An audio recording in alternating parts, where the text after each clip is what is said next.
¿Quién era Saúl? No era el Saúl violento que después conocemos y que todos nos deja en la cabeza la historia de Saúl como el rey violento que perseguía a David, sino era un muchacho bastante tímido y con una autoestima bastante baja. Cuando echaron suertes ahí para que Dios revelara delante del pueblo quién iba a ser el rey, ¿saben dónde estaba Saúl? Se había escondido atrás de las maletas. Estaba escondido atrás de las maletas ahí, no sea que me nombren a mí. Pero antes de eso, Saúl había estado comiendo con Samuel. Se había quedado allí en la ciudad y había partido al otro día, si no me equivoco, ¿sí? Pero la cosa es que el profeta Samuel le dijo que iban a pasar 3 señales, iban a haber 3 señales que le indicarían que él iba a ser el nuevo rey de Israel. No voy a entrar en detalle tampoco en las señales, solamente en una. Dice que en un momento, la última señal, empezó a profetizar, junto con otros profetas. Pero dice algo más y es muy importante. Dice que Dios cambió su corazón, transformó su corazón. Y esta palabra, vista en el Antiguo Testamento, nos llama bastante la atención. Es una transformación del corazón. ¿Qué es esto? ¿Qué es el corazón? Es la voluntad, es su ser, es su persona completa. Dios lo transformó a Saúl. Cambió su corazón para que reinara bien, conforme al corazón de Dios. Dice, bueno, pero Dios ya había elegido a David. Bueno, porque Dios ve pasado, presente y futuro. Para él no hay tiempo. Pero le había dado la oportunidad a Saúl para gobernar bien a Israel. Había cambiado su corazón. Dice que en él se posó el Espíritu Santo sobre él, que luego se va, porque Saúl no hacía las cosas a la manera de Dios. No estamos hablando de alguien macabro. Quieren un rey, le dice Dios al pueblo. Le voy a dar el peor, el más macabro. No, le dio un muchacho con una baja autoestima, sí. No sabemos por qué. Pero sabemos que tenía baja autoestima porque dice, ¿quién soy yo? Un muchacho de Benjamín, entre tantos hombres, para gobernar en Israel. Pero Dios lo había elegido a él. Así había empezado Saúl. Pero después suceden algunas cosas que vamos a estar narrando en unos segundos, que hacen que su corazón cambie nuevamente. Dice que el Espíritu de Dios lo había dejado, lo había abandonado. En el capítulo 19, o sí, más bien 18, 19, vamos a estar viendo hoy 1 Samuel capítulo 20, David ya estaba sirviendo al rey Saúl. Pero el rey Saúl estaba un poco diferente. En un momento dice que le agarraba como una especie, un espíritu, y se ponía violento y agresivo. Y de repente le tiró a David, cuando estaba allí tocando el arpa, le tiró a David una lanza. 3 veces tiró una lanza a Saúl y las 3 veces le erró. No era muy bueno con la lanza, pero él elegía siempre la lanza. 2 se la tiró a David y una a su propio hijo, Jonatán.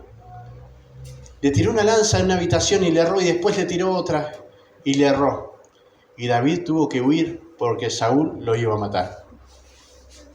Estuvo lejos y Jonatán intercedió por David y fue y le dijo al padre, escúchame, ¿qué ha hecho David? ¿Qué te hizo? Si David lo único que hizo fue darte la victoria una y otra vez y te sirve como un siervo fiel. Entonces Saúl parece que dice, bueno, está bien que venga David, estuve mal. Pero cuando David estaba otra vez tocando allí el arpa, de vuelta le tira una lanza para matarlo. Y ahí tiene que huir. Así que fíjense, no son 3 lanzas, son 4 lanzas, 3 ocasiones. La primera le tira 2 lanzas, después una a David y otra a Jonatán. Son 4 lanzas en 3 situaciones distintas. David huye con la ayuda de Mical, que lo baja por la ventana, a lo Rahab, lo baja por la ventana a David, y David se va. Y empieza una persecución demente de Saúl. ¿por qué Saúl quería matar a David? No sabía si le iba a suplantar cuando él muriera o no, no sabía nada. Esa era la razón. Ahora, el motivo iba mucho más allá del hecho de que había sido ungido por el profeta Samuel para ser el próximo rey, sino que David le mostraba todo lo que él no era. La gente cantaba así, bueno, Saúl es bueno, pero David es mucho mejor. Es mejor en el ejército, es mejor luchador. Y Saúl se había alejado de Dios, mientras que David se acercaba cada vez más al Señor. Saúl no tenía el Espíritu Santo, mientras que David era bendecido una y otra vez por Dios. ¿Pero por qué? ¿Porque Dios había elegido? No, porque Saúl había elegido abandonar a Dios. ¿Cuántas veces el profeta Samuel había rezongado con Saúl porque no hacía las cosas bien? ¿Se acuerdan cuando presentó sacrificio? Él no era sacerdote, no podía presentar sacrificio. Pero Samuel no viene. Voy a presentar sacrificio y voy a atacar buscando la bendición de Dios. No le tocaba hacer eso. Y cuando Samuel viene le dice, bueno, tu reino acaba de caer. Ya no vas a ser el rey.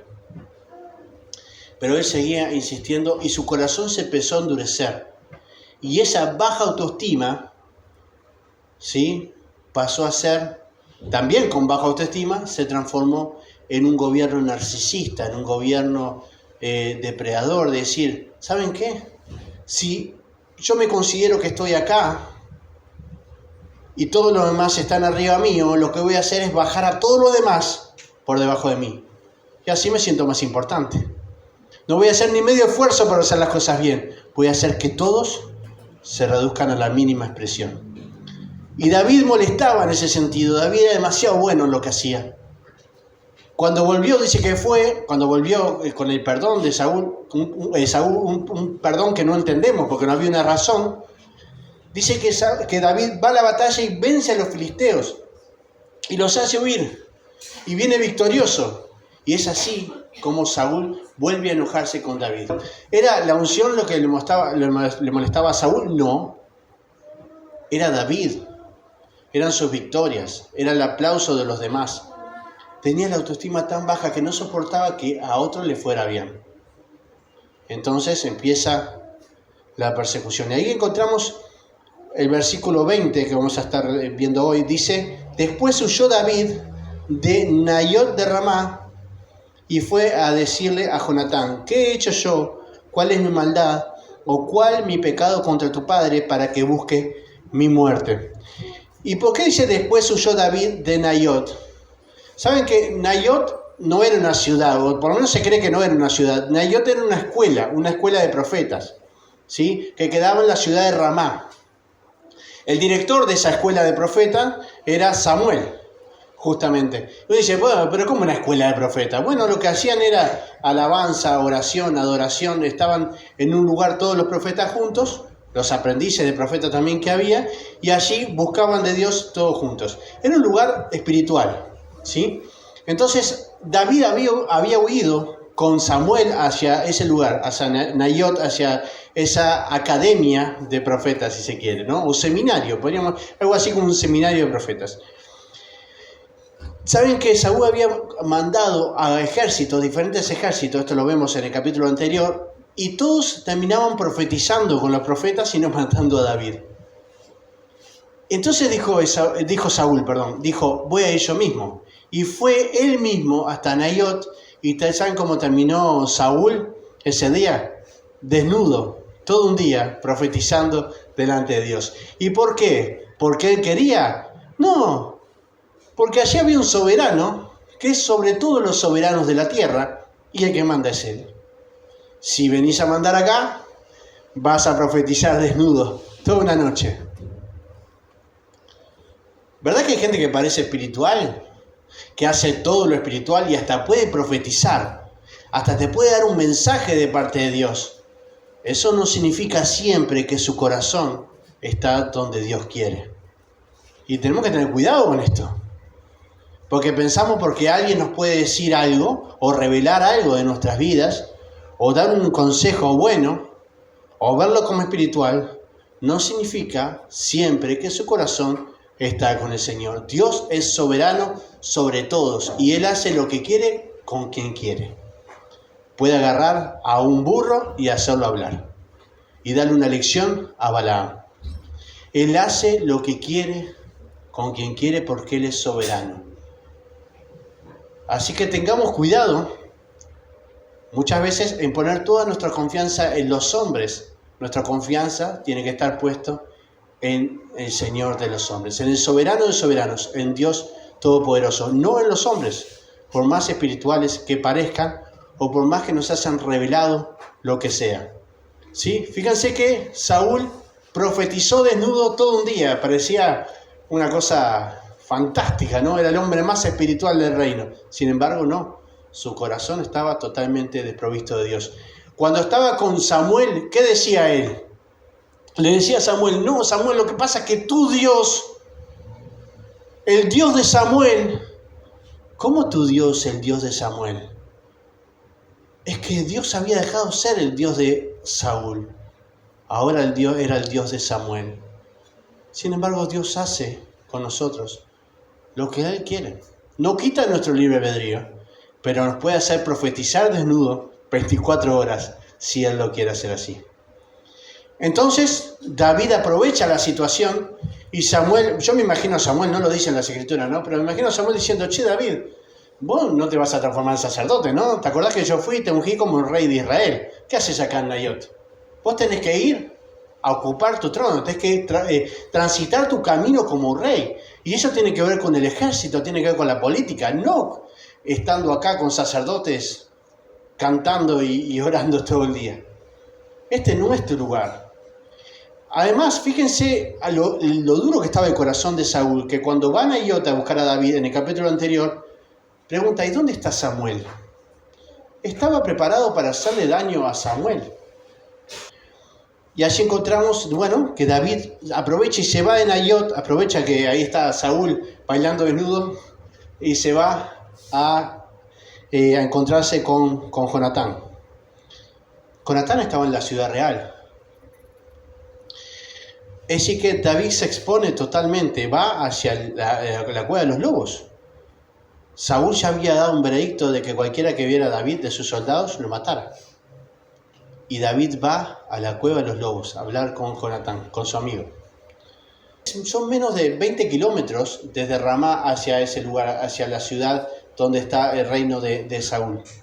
Y se encuentra con Jonatán y le dice, ¿qué he hecho yo? ¿Qué hice? ¿Cuál es mi maldad o cuál mi pecado contra tu padre para que busque mi muerte? 3 preguntas, ¿no? O 2, una compuesta. La primera es, ¿en qué molesté a tu papá? ¿Qué hice mal? ¿Hice algo que le molestó? De repente, cuando bailé desnudo, allí danzando, ¿le habrá molestado? ¿Qué le molestó a tu papá? ¿Qué hice?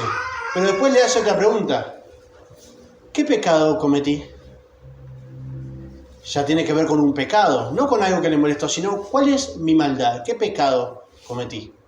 Tal vez no me di cuenta y estoy pecando en algo. Por eso tu padre me quiere matar. La tercera pregunta. Dice, ¿qué he hecho? No solamente qué pecado cometí, sino qué pecado cometí que va contra tu padre. Son 2 o 3 preguntas según como lo veamos. ¿Pero qué he hecho? ¿Saben cuál es la respuesta? Nada. ¿Qué le va a contestar Saúl si le preguntaran en una corte? A ver, Saúl, ¿por qué querés matar a David? Bueno, en realidad lo quiero matar porque hace 3 batallas que viene ganando, nos da la victoria. Tenemos todo el botín de los filisteos, la verdad que los filisteos no pueden contra David. Es alguien fiel. Cuando yo me pongo medio bravo, me toca ahí la cítara y me hace tranquilizar. Es alguien que nunca fue capaz de desobedecer mis órdenes, que fiel a la corona, que siempre está. ¿Qué va a decir? No tiene nada para decir. ¿Qué he hecho? Absolutamente nada. ¿No se ha sentido así alguna vez? Miren que yo soy el primero que levanto la mano. Y dice, ¿qué hice? Nada. ¿Molestás? Simplemente molestás, tu presencia es molesta porque estás haciendo cosas buenas y se notan. Y no me gusta porque de repente me mueves el piso, me cambias el status quo, ya me siento incómodo. ¿Y qué hice? Nada. Es que sos vos. Vos. No, pero decime, ¿en qué pequé? En nada, no me importa. No te aguanto, no te soporto. Baja autoestima. No he logrado nada en la vida, pero veo que el de al lado, ese anda bien. Mejor le cortamos los pies, ¿no? Mejor le atamos las manos. Que no haga más nada. ¿Pero qué ha hecho? Nada. Simplemente es molesto. Ese es el mal del liderazgo. Si algunos tuvieron de líderes en algún momento, o son líderes, sepan de que hay gente que lo va a acusar y uno va a preguntar, ¿pero qué hice? No sé, algo van a inventar, pero cosas hasta que uno diría, ¡bah! ¡Qué ridiculez! Bueno, no importa. No es por lo que hiciste, es porque sos líder.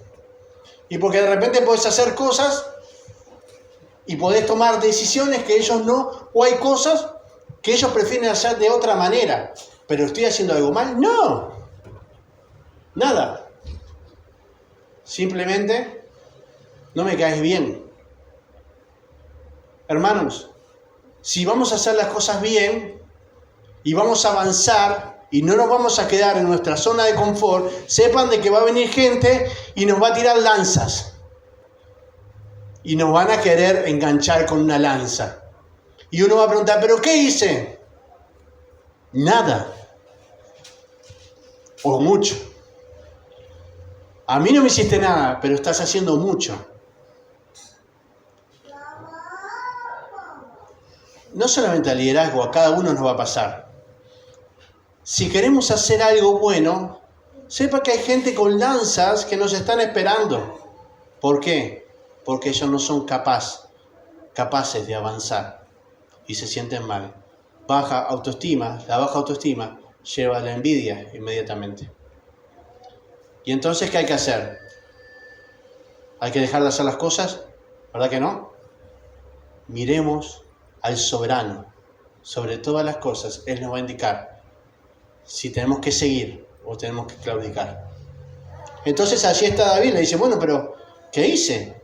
Pero miren que Jonatán no le contesta y dice, de ninguna manera, no morirás. Jonatán lo que se quedó en la cabeza no es, a ver, David, ¿qué hiciste? Sino, ¿cómo que mi padre te quiere matar? No. Dios no lo permita. La expresión en hebreo es como, Dios no lo permita, de ninguna manera. No vas a morir. Mi padre no hace ninguna cosa, ni grande ni pequeña, que no me descubra. ¿Por qué? ¿Por qué me ha de ocultar mi padre este asunto? No será así. Mi padre me cuenta todo. No vas a morir si yo no sé nada. ¿Cómo es esto? Y Jonatán empieza a entender de que su padre no le cuenta todo. Él todavía confía en el padre. Y yo pienso en Jonatán en alguien que pelea por la presencia de su papá. Pelea por el amor de su padre, hasta que finalmente tiene que renunciar. Hay un duelo de Jonatán en todo esto, donde Jonatán tiene que renunciar a su propio padre. Unos capítulos antes, creo que en el capítulo 14, ¿saben que Saúl casi mata a Jonatán? ¿Saben por qué? Por una estupidez. Saúl declaró un ayuno, y Jonatán no tenía ni idea del ayuno, y comió miel con una vara. Y Saúl dice, bueno, te toca matar ahora. Le pregunta, ¿por qué has comido, Jonatán? Y Jonatán le contesta que él no sabía. Y se salva por el pelo del piojo. El pelo de un piojo. Apenas. ¿Es decir que Saúl estaba preparado para matar a Jonatán? Sí, lo iba a matar por un capricho de Saúl de hacer un ayuno. Sin embargo, Jonatán seguía insistiendo en el amor de su padre. Y decía, no, pero mi padre habla conmigo. Yo estoy con él y hablamos las cosas. ¿Cómo es que no me dijo? Y David tiene un corazón tan bueno y de amigo que no quiere herir los sentimientos de Jonatán. No quiere decirle, mirá, tu padre es un desastre, tu padre no te quiere, casi te mata la otra vez, ¿te acordás que casi te mata? Por un ayuno. Pero David, miren lo que le dice a David, qué delicado que es. Le dice, David volvió a jurar diciendo, tu padre sabe claramente que yo he hallado gracia delante de tus ojos, y dirá, que Jonatán no sepa esto, para que no se entristezca. Pero vive Jehová y vive tu alma, que apenas estoy a un paso de la muerte. David le dice, no, tranquilo, tu padre no te contó porque no quiere que te pongas triste, porque sabe que somos amigos. Por eso, no es que tu padre no te quiera, no, tu padre te ama, pero como sabe que somos amigos no quería ponerte triste. Eso le dice David a Jonatán. Pero créeme, dice, vive Jehová, es un juramento, ¿no? Y vive tu alma, es uno de los juramentos más fuertes de toda la Biblia. Doble juramento. Vive Jehová y vive tu alma, de que estoy a un paso de la muerte, que en cualquier momento me matan. Y ante este juramento, Jonatán le cree. Versículo 4, Jonatán dijo a David, haré por ti lo que desee tu alma. El alma acá es el nefesh, es mucho más que el alma como un fantasma, como algo etéreo. El alma acá es la voluntad, es el ser, es todo lo que compone a David, su persona completa, es el nefesh. Es lo que nos manda Deuteronomio 6:5, amar a Dios con toda nuestra alma, con todo nuestro nefesh, con todo lo que somos. Y Jonatán dice, estoy para cumplir lo que vos me pidas en todo sentido, para satisfacer tus necesidades, tus deseos. Y es algo fuerte lo que está diciendo, lo que desee tu alma. David respondió a Jonatán, mañana será la luna nueva, y yo acostumbro sentarme con el rey a comer, pero tú dejarás que me esconda en el campo hasta pasado mañana por la tarde. Si tu padre hace mención de mí, dirás, me rogó mucho que lo dejara ir corriendo a Belén, su ciudad, porque todos los de su familia celebraban allá el sacrificio anual. Si él dijera, está bien, entonces tendrás paz tu siervo, pero si se enoja, sabrás que por su parte está decretada mi perdición. Harás pues misericordia con tu siervo, ya que has hecho a tu siervo contraer un pacto contigo ante Jehová. Si hay maldad en mí, mátame tú, pues no hay necesidad de llevarme hasta tu padre. Esto le dice David, bueno, hagamos una cosa. Le da una posibilidad más a que Jonatán experimente a su propio padre por su cuenta, sin hablarle mal del otro. Y esto también es una enseñanza, ¿no? A veces hay personas que nos pueden hacer daño. Y solemos enojarnos y empezar a hablar mal de esas personas. Parece que está bien porque tenemos una razón. No, es así, es egoísta, es envidioso, hace lo otro. Y por ahí tenemos razón en lo que decimos. Pero muchas veces no nos damos cuenta de que hablar así de esa persona puede dañar a otros que quieren a esa persona. Entonces, ¿qué mejor que guardar esas palabras para decírselas al Señor? Y que el Señor nos muestre si es así o no. Pero cuidemos nuestra lengua también con aquellos que nos hacen daño. Cuando la Biblia dice no hablar mal de nadie, se refiere a nadie. A aquellos que son buenos con nosotros, pero también a aquellos que no son tan buenos con nosotros. ¿Sí? Así que hombres, dejen hablar de su suegra mal. Y le dice, bueno, mira, anda, yo voy a estar 3 días en el campo. Y había una festividad, era la festividad de la Luna Nueva, ¿sí? En Luna Nueva se hacía una festividad donde se hacían sacrificios y el rey presentaba, era algo que estaba ya como una costumbre en Israel, y el rey presentaba una gran comida para todo el pueblo, ¿no? Donde tenían diferentes mesas, ¿no? Obviamente no sentaba todo el pueblo con el rey, sino el rey tenía su mesa con los principales y después él invitaba al pueblo a la comida. David tenía un asiento especial allí, en la mesa del rey. obviamente porque se había ganado el lugar. Fíjense que en ese momento David era un poco más que el capitán Abner, que después pasa a ser el capitán de Saúl. Así que en la mesa estaban Saúl, estaba Abner, estaba David y estaba Jonatán. Y habían otros importantes, pero el asiento de David iba a estar vacío. Y cuando se hacían estas fiestas, estaban todos obligados a ir. Si el rey, no es como ahora, ¿no? Te invito a mi cumpleaños, bueno, si podés venir. No, cuando el rey hacía algo había que ir, si no te iba a buscar. Es decir, era una obligación ir a la fiesta. Entonces, bueno, va a estar el asiento vacío. Cuando el rey pregunte, bueno, vos le decís, mirá, David me pidió que estaban haciendo un sacrificio familiar anual, que también era otra costumbre, pero tenía que ver con el clan. Cada familia grande de un clan presentaba un sacrificio una vez por año, ¿sí? Y entonces todos viajaban de diferentes ciudades, se juntaban en el clan y presentaban un sacrificio. Saúl, con ese corazón endurecido, está en una fiesta que tiene una connotación espiritual. Es más, a esa fiesta no se podía ir inmundo, no se podía ir habiendo tocado inmundo, habiendo tocado sangre, habiendo estado con un cadáver, nada de eso. Entonces él tenía que frenar todo lo que eran las batallas, las guerras, los asesinatos y demás. Porque uno se pregunta, si Saúl estaba persiguiendo a David para matarlo, ¿por qué lo iba a esperar en el almuerzo o en la cena de la luna nueva como si fuera un amigo? No tenía sentido, ¿verdad? Pero en esos momentos de festividad, en la luna nueva, no se podía matar a nadie, no se podía asesinar a nadie, no se podía cometer ningún crimen, porque todos tenían que participar de forma pura, ¿sí? Si no eran contaminados y no podían estar en la festividad.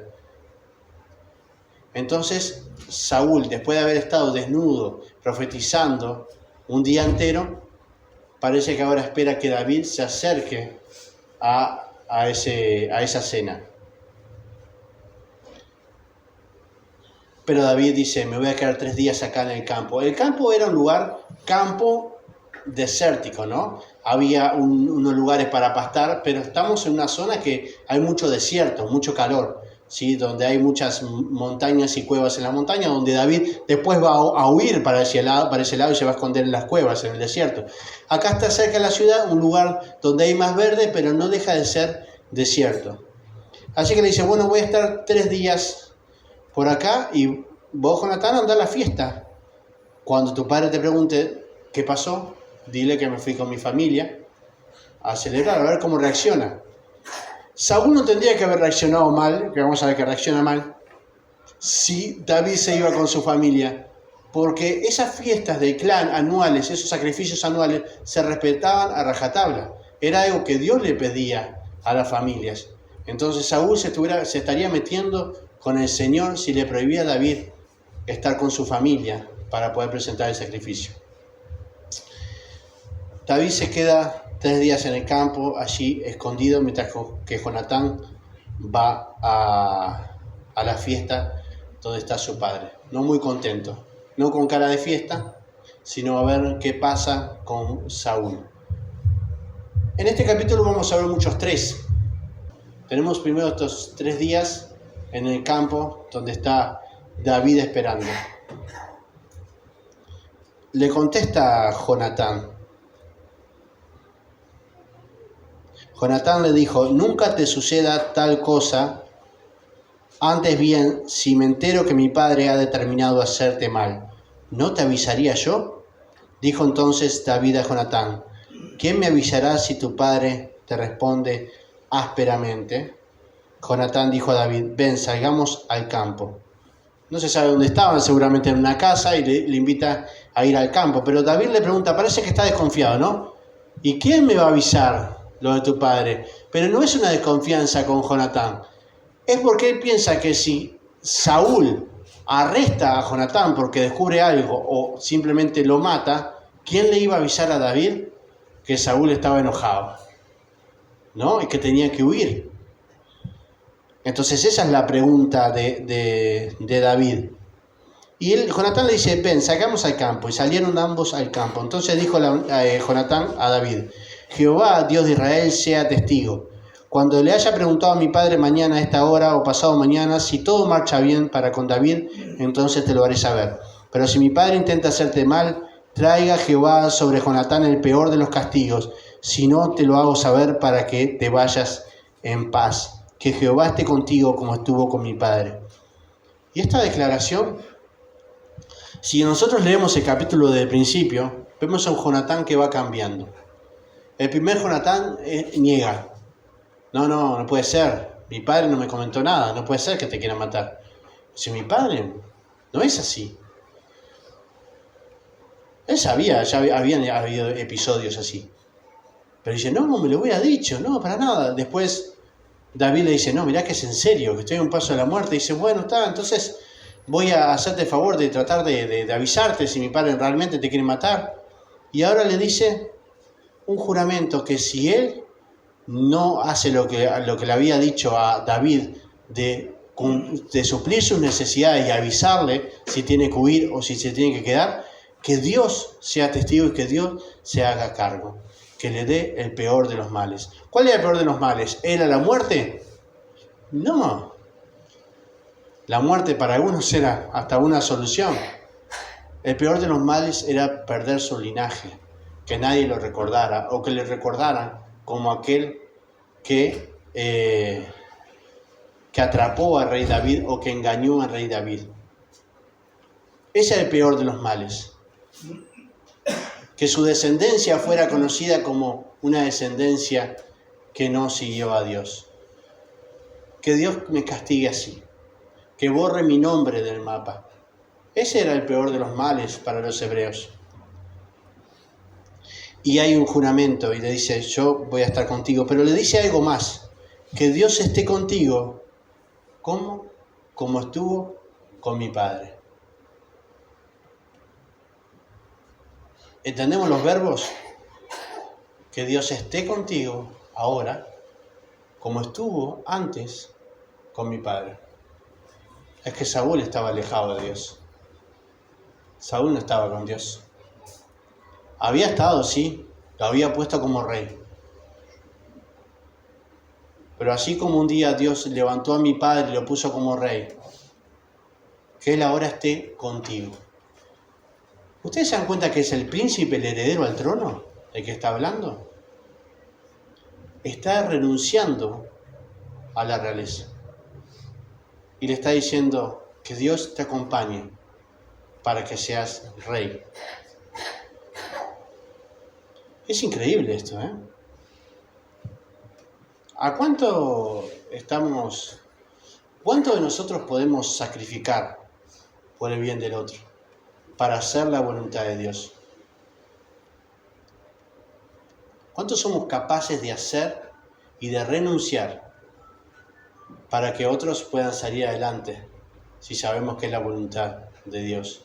Jonatán renunció a lo más importante que tenía, su propio reino. Renunció a su padre, renunció a su posición real, renunció a todo para que se cumpliera la voluntad de Dios en David. Versículo 14. Si para entonces estoy vivo, usa conmigo la misericordia de Jehová para que no muera, y nunca apartes tu misericordia de mi casa, cuando Jehová haya eliminado uno por uno a los enemigos de David de la faz de la tierra. No dejes que el nombre de Jonatán, eso es lo que le preocupa, el nombre, sea quitado de la casa de David. Le está diciendo, mirá, yo ya sé que no voy a ser rey, y sé que la voluntad de Dios es que vos seas el rey, y que mi padre no. Cuando Jehová se haga cargo de todos tus enemigos, ¿y saben quién entra en el círculo de todos tus enemigos? Saúl. Allí está Saúl. Cuando Jehová se haga cargo de todos tus enemigos, ¿y saben quién entró después? Isboset. Cuando Jehová se haga cargo, Isboset era el hermano de Jonatán. Cuando Jehová se haga cargo de todos tus enemigos, te pido algo. Primero, ten misericordia de mi vida. Jonatán murió antes que Isboset. Pero ten misericordia de mi familia, de mi casa. que mi nombre no sea borrado. Yo sé que el linaje real se va a acabar, pero que mi nombre no sea borrado. ¿Saben lo que hizo David cuando era rey? ¿Hay alguno de la casa de Jonatán al que le pueda yo hacer misericordia? Dice David. Cuando cambiaban el reinado, el rey nuevo, si era de otra familia, no la misma familia, si era de otra familia, ¿qué hacía? Lo primero que hacía era matar a toda la descendencia. ¿Para qué? Para que nadie se rebele. Para que nadie diga, no, yo soy el heredero al trono y quiera rebelarse contra el nuevo rey. Entonces mataban a toda la descendencia. Sin embargo, David dice, ¿hay alguien de la familia de Jonatán a quien yo pueda hacer misericordia? ¿Y quién estaba allí? Mefiboset, el hijo de Jonatán. David lo llevó al propio palacio y comía con él en la mesa. Esto que Jonatán le pide acá, David lo cumple. Tiene misericordia con la casa de Jonatán. Había un pacto delante de Dios que los unía. Bien, versículo 16. Así hizo Jonatán un pacto con la casa de David diciendo, demándelo Jehová de mano de los enemigos de David. Y Jonatán hizo jurar a David otra vez porque lo amaba como a sí mismo. Y esto no es porque dudaba, no es que lo hizo jurar otra vez porque dudaba, a ver, che, jurámelo otra vez, dale, no. Sino que era un doble juramento, una expresión de firmeza en el juramento. Dice, porque lo amaba como a sí mismo. Y este amor es Ahab, el Ahab. Ahab es lo que Dios nos pide en Deuteronomio 6:5, cuando dice que amemos a nuestro Dios con toda nuestra alma, con todo nuestro corazón, con toda nuestra fuerza. Amar en ese Deuteronomio es Ahab. Y no tiene que ver con un sentimiento, no tiene que ver con un cariño hacia Dios, tiene que ver con lealtad. Ahab es ser leal. Lo que le estaba diciendo Jonatán a David es, yo voy a ser leal a vos en todo momento. Voy a cumplir con el pacto que establecimos. Un pacto anterior donde ellos hicieron un pacto de amistad profunda, de hermandad, y ahora todos estos pactos que están haciendo de cuidar la casa de Jonatán y de entregar prácticamente el trono a David o reconocer que Dios lo había elegido para ese lugar. Ahab es ser leales. ¿No es cierto que muchas veces si no sentimos algo, dejamos de ser leales? Pero Ahab es mucho más que un sentimiento, una expresión de amor. Es ser leal al pacto con Dios. Dios nos pide que tengamos Ahab con Él. Dios nos pide que seamos leales con todo nuestro corazón, con toda nuestra mente, con toda nuestra fuerza, con todo nuestro ser, nuestra voluntad. Seamos leales a Él. Tiene que ver con la obediencia absoluta, ser leales a Él. No con sentir algo profundo, una emoción que me hizo llorar. Cuando no sienta nada, cuando ora y parece que Dios se ha ido a algún lado, cuando siento un vacío tremendo, Ahab. Ese es el amor que tenemos por Dios. Ahab, ser leales con Dios, al pacto que ha hecho con nosotros. Y que ese pacto fue sellado por la sangre de Jesucristo. Eso es lo que sentía Jonatán por David. Lo amaba como se amaba a sí mismo. Eran leales al pacto que habían hecho. Mañana, porque justamente dice, lo amaba como se amaba a sí mismo. ¿Por qué? Porque el pacto no era un pacto matrimonial, obviamente, eran amigos, pero el pacto los unía. ¿Sí? Saben que hay una palabra que también está en Deuteronomio que es echad, ¿no? Echad, como quieran, echad, que significa unidad en la pluralidad. Es como un racimo de uvas, ¿no? Es un racimo, pero son muchas uvas. Entonces, lo que habían hecho en el pacto Jonatán y David era un ejad, que se había sellado justamente con Ahab, con el amor que explicamos hasta ahora. Eran uno, pero el sufrimiento de uno iba a ser el sufrimiento del otro. ¿Sí? Eran uno en pluralidad. Eso es lo que está diciendo. Así que bueno, mañana, dice, luego le dijo Jonatán, mañana es nueva luna y tú serás echado de menos, porque tenía popularidad David obviamente en el reino, porque tu asiento estará vacío.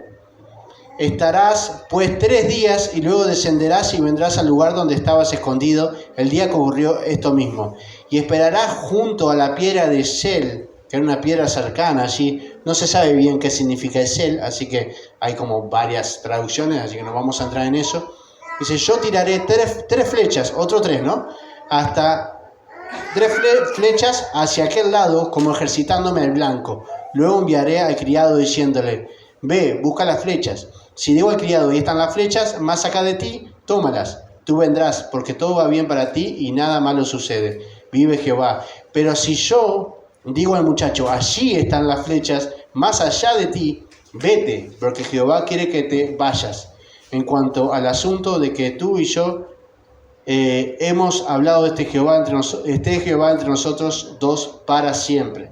Bien, lo que hace Jonatán es decir, bueno, vamos a hacer algo para que nadie se dé cuenta. Si Saúl se pone malo, yo voy a tirar 3 flechas y voy a decir una frase. Según la frase que diga es, si te quedás o te vas. Son tan parecidas que había que estar atento, ¿eh? Yo me hubiera confundido, capaz me entregaba el enemigo ahí.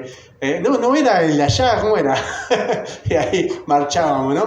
Habían que estar preparados. Pero si decía más acá, bueno, podía salir. Si decía allá, más allá, entonces David tenía que salir corriendo porque Saúl lo quería matar. Ahora, pensemos en David 3 días en el campo, en un campo desértico. David no puede salir del lugar que está porque lo están persiguiendo para matarlo. Seguramente sufre sed, está esos 3 días sin comer, ¿sí?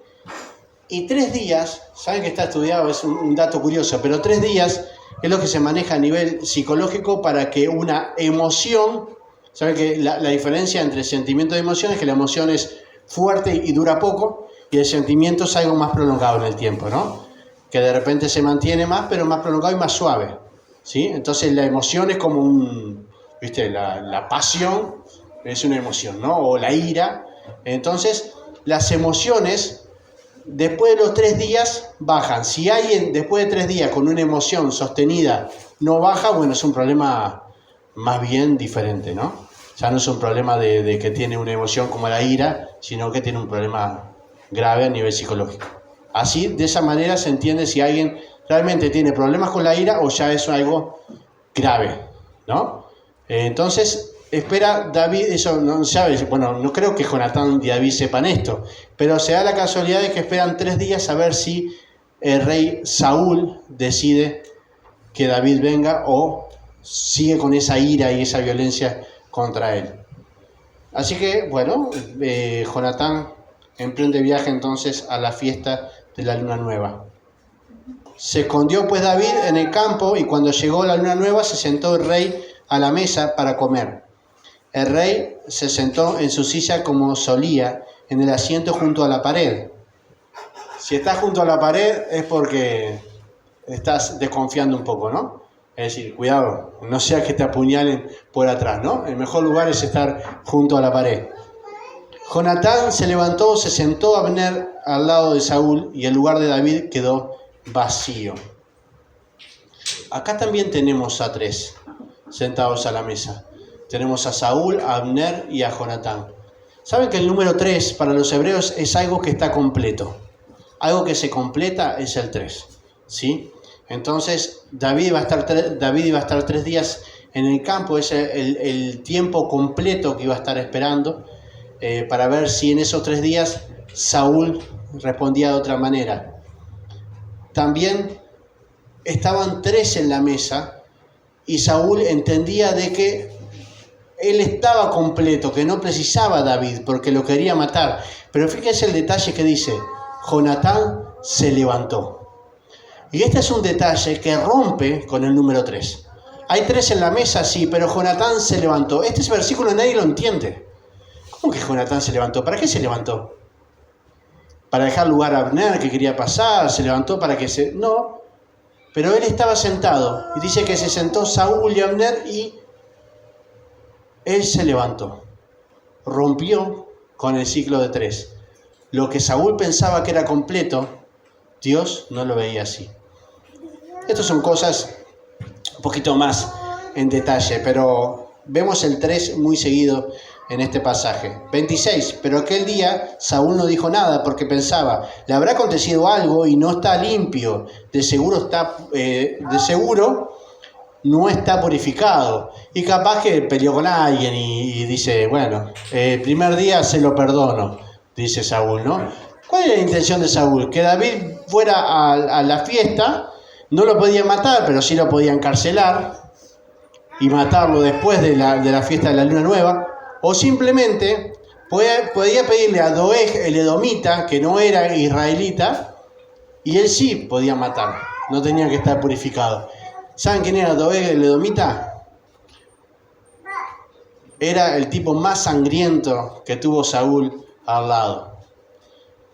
Fue el que mató a una cantidad de sacerdotes por haber ayudado a David. Sacerdotes, no militares.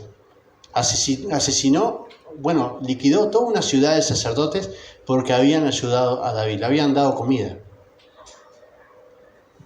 Ese era Doeg el edomita. A ese tipo era un sicario, era de Saúl, podía hacerte mucho daño. Así que el primer día dice, capaz que no está purificado, vamos a dejarla por ahí, vamos a ver mañana. Duraba 3 días la fiesta. 27. El siguiente día, el segundo día de la nueva luna, aconteció que el asiento de David se quedó también vacío. Y Saúl dijo a su hijo Jonatán, ¿por qué no ha venido a comer hoy ni ayer el hijo de Isaí? Cuando empezamos de llamar por el nombre a alguien, a decirle el hijo de, lo que tratamos de hacer es deshumanizarlo. Cuando le queremos hacer un mal a alguien, lo primero que hacemos es dejar de llamarlo por el nombre. Porque el nombre es identidad. Y no queremos dañar algo tan profundo como eso. Entonces empezamos a llamarlo de otra manera. Aquel. ¿Nunca charlaron con alguien que está enojado con otro y dice, no, porque aquel me hizo esto y esto lo otro? ¿Quién? Aquel. ¿Por qué no lo nombrás? ¿No? Cuesta nombrarlo, ¿no? Empecemos a nombrar a la gente y nuestro corazón se va a aplacar. Porque vamos a empezar a ver identidad. ¿Saben cuando la Biblia dice, ama a tu prójimo como a ti mismo? El nombre de una persona hace al otro como vos, con un nombre, con una identidad. Te acerca a vos mismo. El otro tiene nombre, tiene una personalidad, tiene una identidad como yo. Entonces, aplacamos nuestra ira. Si no, hagan la prueba, cuando estemos enojados con alguien, de mencionar su nombre. Y no vas a dar cuenta, es mucho más que un agresor. Tiene identidad, es una persona. ¿Y qué le pasa a la persona? Las personas sufren, las personas se alegran, las personas tienen sus problemas. Las personas tienen una infancia, tienen un contexto, tienen problemas. ¿Como quién? ¿Como yo? Como yo. Jonatán respondió a Saúl, David me pidió encarecidamente que lo dejara ir a Belén. Le dice lo que habían acordado. Me dijo, te ruego que me dejes ir, porque nuestra familia celebra sacrificio en la ciudad y mi hermano me lo ha demandado. Por lo tanto, si he hallado gracia a tus ojos, permíteme ir ahora para visitar a mis hermanos. Por eso no ha venido a la mesa del rey. Entonces se encendió la ira de Saúl. ¿Pero cómo se encendió? Estaba en una fiesta santa. Tenía que estar purificado. Se encendió contra Jonatán y le dijo, hijo de la perversa y rebelde. Esto traducido al español no se podía traducir. Esto es una traducción rebuscada. Si tuviéramos que traducir esto al español realmente del hebreo, sería una palabrota enorme. ¿Sí? Eso es lo que le está diciendo. Ya sé que todos imaginaron cuál es la palabra. Es esa, sí, exactamente esa. ¿Sí? Es decir, eso es lo que le está diciendo. Sos un hijo de perversa y todo eso, ya saben lo que es, ¿no? Miren lo fuerte que es lo que le está diciendo. Le está diciendo que su madre es una prostituta y que él no es un hijo, no es su hijo, sino que es un hijo bastardo. Eso le está diciendo. Y mire cómo lo dice. Y menos mal que está en una fiesta santa, ¿no? Y tiene que estar purificado. Se enojó de verdad, ¿no? Se encendió su ira. Hijo de la perversa y rebelde, ¿acaso no sé yo que tú has elegido al hijo de Isaí para vergüenza tuya y por vergüenza de la madre que te dio a luz? Dice, además le dice que es una vergüenza para su madre y para él mismo, ¿no? Que es una vergüenza para la familia, que no tendría que haber nacido, es una vergüenza para el vientre de su madre. Esto le está diciendo un padre a un hijo. La violencia que hay acá es tremenda. ¿Por qué? Porque Jonatán le dio permiso para algo que era legítimo, ir a hacer sacrificios con su familia, aunque sabemos que David estaba escondido en el campo, ¿no? Pero era legítimo lo que Jonatán había hecho. Él se da cuenta que se está pasando de rosca, dice, porque todo el tiempo que el hijo de Isaí viva sobre la tierra, ni tú ni tu reino estarán firmes. Le está diciendo, está bien, me zarpé un poco, pero entendé de que mientras David esté vivo, ni vos ni tu reino van a estar firmes. Y entonces lo manda a buscarlo y tráemelo, porque ha de morir. Y Jonatán respondió a sus padres, Saúl, y le dijo, ¿por qué morirá? ¿Qué ha hecho? Versículo 1, ¿qué he hecho? ¿Qué maldad he cometido? ¿Qué ha hecho? ¿Por qué va a morir? Y entonces Saúl le dice, vení que te voy a explicar por qué va a morir, te voy a dar una clase. ¿Y qué hace Saúl? Con su excelente puntería, va y le tira una lanza. Dice que le tira una lanza para herirlo, ¿sí? Tirar una lanza para herir es bastante complicado, porque aunque tengas la intención de herir, puedes matar, ¿sí? Aunque le tires una pierna, hay arterias, hay una cantidad de cosas que te pueden matar. Y más en esa época, que una infección te podía matar. Es decir, dice que le tira para herirlo. Menos mal que Saúl era malísimo con la lanza, porque hasta ahora no encontramos un pasaje donde David le emboque con la lanza, ¿no? Era bastante malo. Le arrojó una lanza para herirlo, de donde comprendió Jonatán que su padre estaba resuelto a matar a David. Dice, a mí, que soy su hijo, me manda una lanza, David lo corta a pedacitos. Se levantó Jonatán de la mesa con exaltada ira y no comió nada el segundo día de la nueva luna, pues estaba afligido a causa de David, porque su padre lo había ofendido. Ahí se levantó de forma violenta y se fue y abandonó. Eso era algo que delante del rey no se debía hacer, ¿no? Ya estaba declarando una separación entre el rey y el príncipe. El otro día de mañana salió Jonatán al campo con un muchacho pequeño, un niño, a la hora acordada con David, y dijo al muchacho, corre y busca las flechas que yo tiré. Mientras el muchacho iba corriendo, él tiraba la flecha de modo que pasara más allá de él. Al llegar el muchacho donde estaba la flecha que Jonatán había tirado, Jonatán le gritaba diciendo, ¿no está la flecha más allá de ti? Y yo imagino a Jonatán diciendo, ¿más allá de ti? Porque le gritaba de lejos, no sea que escuchara otra cosa, ¿no? Y siguió gritando Jonatán tras el muchacho, corre, date prisa, no te pares. El muchacho de Jonatán recogió las flechas y volvió a donde estaba su señor. Pero de nada se enteró el muchacho, solamente Jonatán y David sabían de qué se trataba. Claro, llevó un niño, porque si un niño veía a David, le decía, no, cállate la boca, y ya está, y el niño se iba a quedar callado la boca, era un siervo del príncipe, ¿no? Y además no podía entender mucho, no iba a sospechar, el niño iba a agarrar la flecha, llevarla, iba a cumplir las órdenes que le diera Jonatán. Y se levantó bien temprano, seguramente después de una fiesta, el último día de la fiesta de Luna Nueva, estaban todos durmiendo, ¿no? Entre las copas y las comidas pesadas, imagino que hasta el rey Saúl estaba durmiendo. Aprovecha que en el campo no hay mucha gente, que la ciudad viene de una gran fiesta y está seguramente durmiendo. Y lo manda el muchacho a llevar las flechas a la ciudad. Pero de nada se enteró el muchacho. Dice, luego dio Jonatán sus armas a su muchacho y le dijo, vete, llévalas a la ciudad. Cuando el muchacho se marchó, David se levantó del lado del sur y se inclinó 3 veces postrándose hasta la tierra. Jonatán dice, bueno, mira, al final lo de la flecha era para que huyera, pero como no hay peligro, en realidad me voy a acercar a vos. Y dice, ¿por qué no te acercaste de entrada y le dijiste? Bueno, porque no sabía si iba a haber soldados, si lo iban a descubrir. Lo de la flecha era una excusa. Bueno, yo estoy entrenando, los arqueros entrenaban 2 cosas, el tiro al blanco y entrenaban distancia, ¿no? Para cuando venían ejércitos de lejos. Entonces estaban como entrenando distancia y tenía que tirar por lo menos 3 flechas para que pareciera que estaba entrenando, porque si tiraba una flecha y se iba, era bastante sospechoso, ¿no? Entonces, por lo menos 3 flechas, ahí tenemos de vuelta al 3. Bueno, ahí se juntan Dice que David se levantó del lado del sur y se inclinó 3 veces postrándose hasta la tierra. Era parte de agradecimiento a Jonatán por haber salvado su vida. Se inclinó 3 veces ante él. Y qué extraño, ¿no? El rey que Dios había elegido se termina inclinando ante el que se suponía que tenía que ser el futuro rey y había renunciado a su reino. La humildad de David. Se besaron uno al otro y lloraron juntos, pero David lloró más. Jonatán dijo entonces a David: vete en paz, porque ambos hemos jurado en nombre de Jehová, diciendo que Jehová esté entre tú y yo, entre tu descendencia y mi descendencia para siempre. Se levantó David y se fue, y Jonatán volvió a la ciudad. Se separaron. Jonatán volvió a la ciudad. ¿Por qué vuelve a la ciudad? ¿Por qué no se va con David? Bueno, está su hermana y está su madre también. Seguramente Jonatán no era igual a su padre gracias a su madre, porque por su padre seguramente no. Y allí tenía que estar para cuidarlo. La hermana había sufrido mucho, la hermana conocemos la historia de 1 Samuel, lo que sufrió Mical es increíble. Así que termina este pasaje diciendo que Jehová haga su voluntad en esto.